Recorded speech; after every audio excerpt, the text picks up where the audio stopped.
Next question over here. Hi, yes. My name is Patrick. I'm a student at Centennial College. My question is, in Islam it says, Jesus Christ, peace be upon him, is not the Son of God. When we are all children of Allah and born of mother and father, for he is only born of a mother, why is he not the Son of God?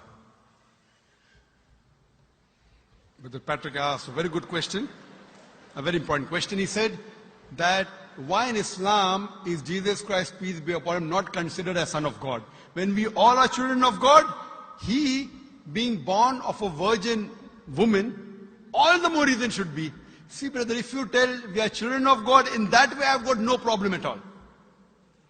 If you read the biblical language, if you say that we are children of God and Jesus is Son of God, in that context, meaning he is person who follows the commandment of God, most verily all the messengers of God, they are sons of God. But the problem is, if someone says he is not a normal son, but he is the begotten son, then there's a problem. Because if you read the Bible have got sons, the God has got sons by the tons. If you read the Bible, Adam is son of God, Ephraim is son of God, Israel is son of God. It's mentioned in the book of Romans, chapter number 8, all those who are led by the Spirit of God, they are sons of God. That means if you follow the commandment of God, you're a son of God. I've got no problem with that phrase at all. But today, that phrase has been misunderstood. You know, for example, if a young son asks me a question, I said, Beta, son, it's a very good question. He won't mind because I'm elderly, you know. But if I say that begotten son, that means I'm insinuating him. You know, maybe he'll punch me. Fine. So what do you realize? That using the phrase son of God, in the context that we are children of God, we have no problem. So in that context, all the human beings who follow the commandments of God can be called children of God. No problem. But what the Christian says, that no, Jesus Christ, peace, but it's not a normal son. And he quotes Gospel of John, chapter number 3, verse number 16. For God so loved the world that he gave his only begotten son. Whosoever believeth in him shall not die but have everlasting life. Correct, brother? So do you believe Jesus is the begotten son of God? I do. You believe, fine. Now this verse which I quoted, Gospel of John, chapter number 3, verse number 16, it's from King James Version. For God so loved the world that he gave his only begotten son. Whosoever believeth in him shall not die but have everlasting life. Now when you read the Revised Standard Version of the Bible, revised by Thaydu scholars, Christian scholars of the highest eminence, backed by 50 different cooperating Christian denominations, they say that this word begotten is an interpolation, it's a fabrication, it's a concoction, it's an adulteration. Who's saying? Not Muslims, not Hindus. Thaydu Christian scholars of the highest eminence in the Revised Standard Version of the Bible, they say begotten is an interpolation. It's a fabrication, it's a concoction, and they're thrown out of the Bible. So if you say Jesus is Son of God, like Adam, like Ephraim, like Israel, I have no problem. The moment you say begotten, I want to ask you the question, what is the meaning of begotten? Brother, what is the meaning of begotten? You know, begetting is an animal act. It's the function of lower animals of sex. And when you say that he was born to Mother Mary, virgin, what are you insinuating? And if you say, because Jesus Christ, peace be upon him, is God or Son of God, because he was born to Mother Mary, Quran gives the reply in Surah Imran, chapter number 3, verse number 59. Inna masala Isa indallahi ka masala Adam. Khalaqa min turab. That when they say the similitude of Jesus in front of Allah is the same as Adam. They were born from dust and said, be and it was. If you say that Jesus Christ is God because he had no father and only mother, then Adam, peace be upon him, is a greater God. He had no mother and no father according to the Bible. MashaAllah, you're clapping. I like it. So if you say Jesus is God because he had no father, only mother, Adam is a greater God, peace be upon him. He had no mother, he had no father.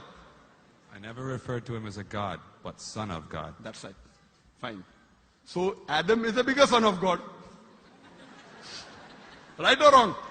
By your definition, Adam would be a god, for he has no mother nor no father. Not my definition, not my definition. By the definition of the Christian missionaries.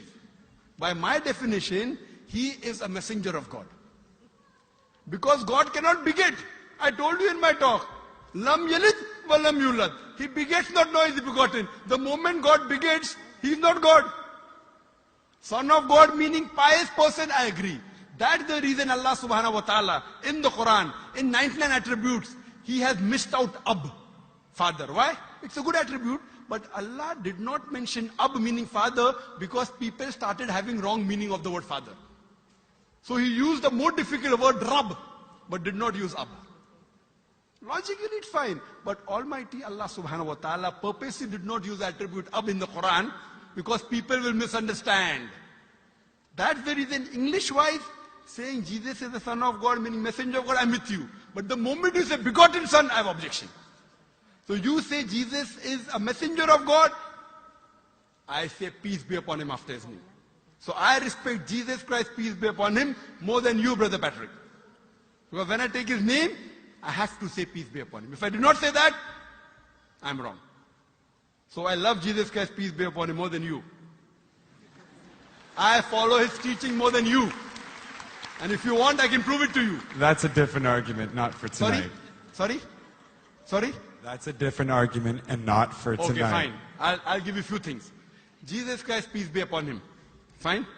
If you read the Bible, he was circumcised on the 8th day. Fine? Majority of all the Muslims are circumcised, the Christians aren't.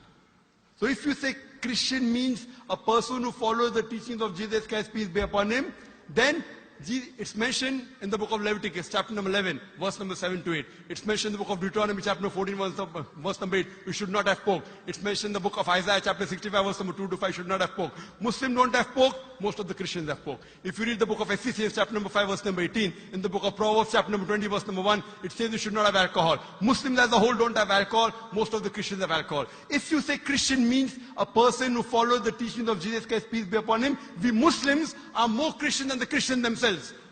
We love him. We respect him. If you say, I love Jesus Christ, peace be upon him, but don't follow his teachings, your love is false. We, therefore, mashallah, I love Jesus Christ, peace be upon him, more than most of the Christians. Because I follow his teachings, I respect him, I revere him. And Jesus Christ also said, in the Gospel of John, chapter number 16, verse number 11 to 14, I have many things to say unto you, but ye cannot bear them now. For he, when the Spirit of truth shall come, he shall guide you unto all truth. He was talking about Prophet Muhammad to come. So Jesus Christ, peace be upon him, said, you have to believe in the last and final messenger, Prophet Muhammad sallallahu alaihi wasallam.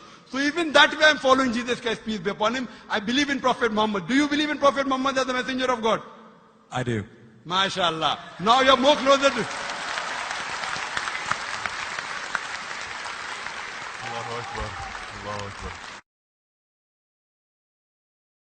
Subhanahu wa ta'ala. Now he wants to say the Shahada, and then we will move on and say Ashhadu an la ilaha illallah, la ilaha illallah, illallah, illallah, wa ashhad an Muhammad Rasulullah.